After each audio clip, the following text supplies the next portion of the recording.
Assalamualaikum warahmatullahi wabarakatuh. Perkenalkan, nama saya Rosdiana dengan NIM 206500015. Baik, pada kesempatan kali ini di sini saya akan menjelaskan tentang manajemen lingkup proyek.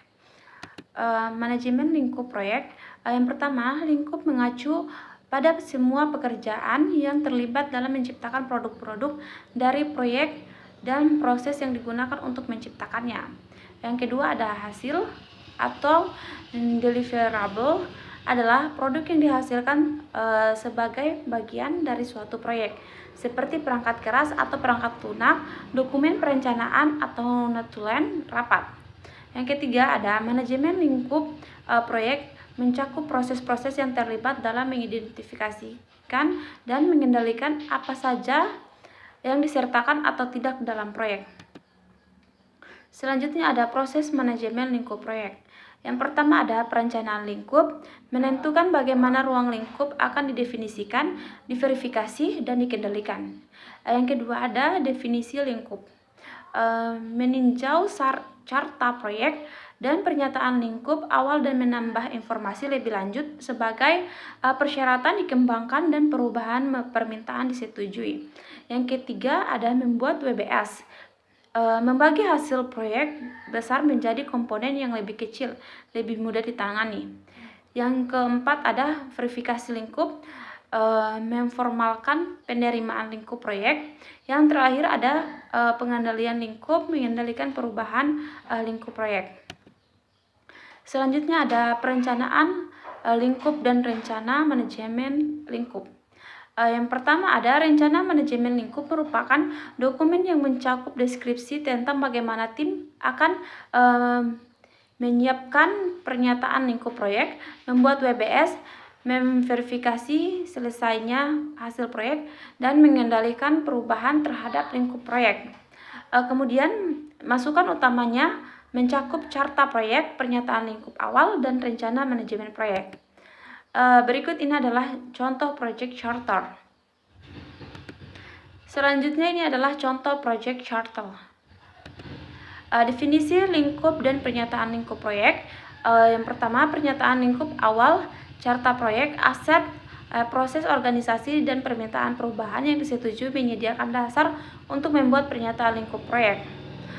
Kedua, seiring waktu, ruang lingkup sebuah proyek harus menjadi lebih jelas dan lebih signifikan. Kemudian penetapan lingkup proyek lebih jauh.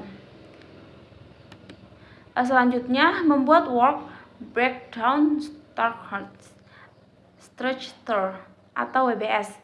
WBS merupakan pengelompokan pekerjaan proyek yang berorientasi pada hasil yang menetapkan lingkup total proyek. WBS adalah dokumen dasar yang memberikan landasan bagi perencanaan dan pengelolaan jadwal proyek, biaya, sumber daya, dan perubahan. Dekomposisi merupakan pembagian hasil proyek menjadi bagian-bagian yang lebih kecil. Selanjutnya berikut adalah contoh WBS internet disusun berdasarkan produk. WBS internet dalam bentuk tabular. Yang pertama, contoh. Berikut ini adalah contoh WBS internet, intranet, dan get card dalam Project 2000. Pendekatan untuk mengembangkan WBS. Yang pertama, pedoman.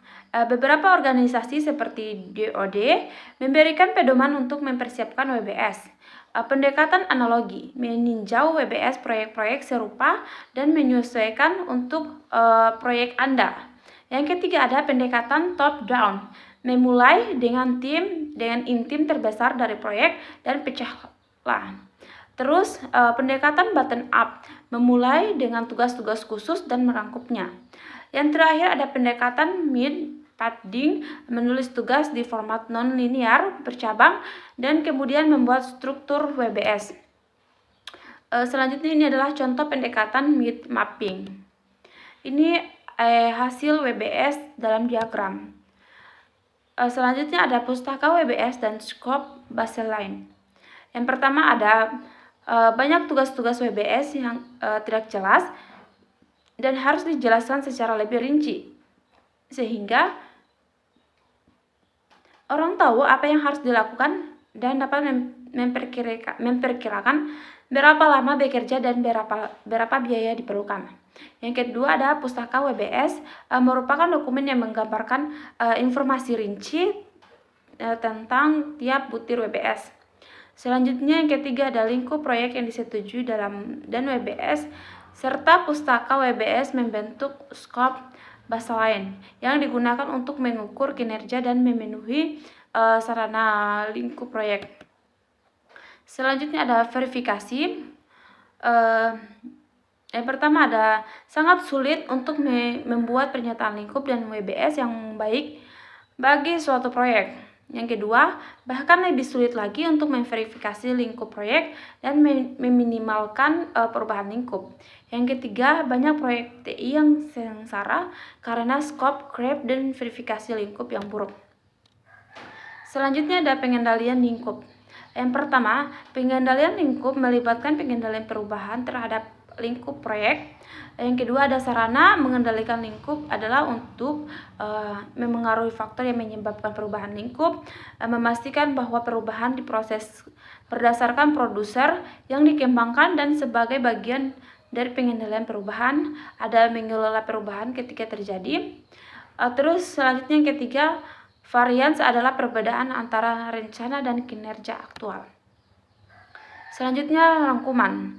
Manajemen lingkup proyek mencakup proses-proses yang diperlukan untuk memastikan bahwa proyek melakukan semua pekerjaan yang dilakukan dan hanya pekerjaan yang dibutuhkan untuk menyelesaikan proyek dan sukses. Proses utama mencakup yang pertama perencanaan lingkup, yang kedua ada definisi lingkup, yang ketiga ada pembuatan WBS, yang keempat ada verifikasi lingkup, dan yang kelima ada pengendalian lingkup.